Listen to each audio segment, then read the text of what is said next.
This channel does not promote any violent, harmful, or illegal activities. All content provided by this channel is meant for an educational purpose only. কোচবিহারে শুভেন্দু অধিকারীর গাড়ি ভাঙচুর, কাঠগড়ায় তৃণমূল। কোচবিহারে বিরোধী দলনেতা শুভেন্দু অধিকারীর গাড়ি ভাঙচুরের অভিযোগ উঠল তৃণমূলের বিরুদ্ধে। সেই সঙ্গে শুভেন্দুর কনভয়ে থাকা পুলিশের গাড়িও ভাঙচুর করা হয়েছে। কোচবিহারের খাগড়াবাড়ি এলাকায় এই ঘটনাকে কেন্দ্র করে তুমুল উত্তেজনা ছড়ায়। পুলিশ সুপারের সঙ্গে দেখা করতে মঙ্গলবার কোচবিহারে আসেন শুভেন্দু অধিকারী। তাকে গিয়ে বিক্ষোভ দেখাতে শুরু করে তৃণমূল কর্মীরা। আগে থেকেই কালো পতাকা নিয়ে খাগড়াবাড়িতে জমা হয়েছিল তৃণমূলের নেতাকর্মীরা। শুভেন্দুর কনভয় ঢুকতেই লাঠি দিয়ে আঘাতের পাশাপাশি পাথর ছোড়া হয় বলে অভিযোগ। শুভেন্দু যে গাড়িতে ছিলেন সেই গাড়ির পেছনের কাজ ভেঙে দেওয়া হয়, পাশাপাশি পুলিশের গাড়িও ভাঙচুর হয়েছে বলে অভিযোগ। এরপর সেই কনভয় পৌঁছায় বিজেপির জেলা কার্যালয়ে। আপনারা দেখছেন আনন্দ বাংলা সবার আগে।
আমাদের এই কর্মসূচি সকলেরই জানা, জেলা জুড়ে প্রায় 20টি জায়গায় আমাদের এই অবস্থান চলছিল। খাগড়াবাড়ি অঞ্চলে শান্তিপূর্ণ অবস্থান চলছিল উত্তর বিধানসভা কেন্দ্র। সেখানে শুভেন্দু অধিকারী গাড়ি নিয়ে দাঁড়িয়ে পড়ে একটা প্রভোকেশন দেওয়া, বিরোধী পক্ষকে উত্তেজিত করা, এটা হচ্ছে তার টার্গেট। এবং গাড়ির পেছন থেকে লাঠি ছোটা বের করা করে ওখানে আমাদের লোকেদের উপরে হামলা করার চেষ্টা তার কনভয়েতে থাকা লোকেরা করেছে, যার ফলে একটা বিশৃঙ্খল পরিবেশ ওখানে তৈরি হয়েছে 2 মিনিটের জন্য। সেটা পুলিশ তৎক্ষণাৎ নিয়ন্ত্রণ করে কনভয় বের করে দিয়েছে। এই সমস্ত তার ঠিক না। উনি গণতান্ত্রিকভাবে আন্দোলন করছে, বাকিদের গণতান্ত্রিকভাবে আন্দোলন করার অধিকার আছে, সেটাও করতে দিতে হবে। আর আপনি যেখানে যাবেন সেখানে সবাই আপনার জন্য গোলাপের পাপড়ি ছিটিয়ে রাখবে, আপনি গিয়ে আমাদের নেতাদেরকে গালি মন্দ করবেন,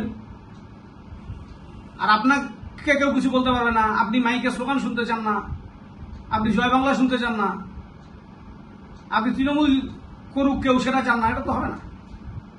আপনি আপনার কাজ করুন, বাকি অন্যান্য রাজনৈতিক দল তাদের কর্মসূচি পালন করবে।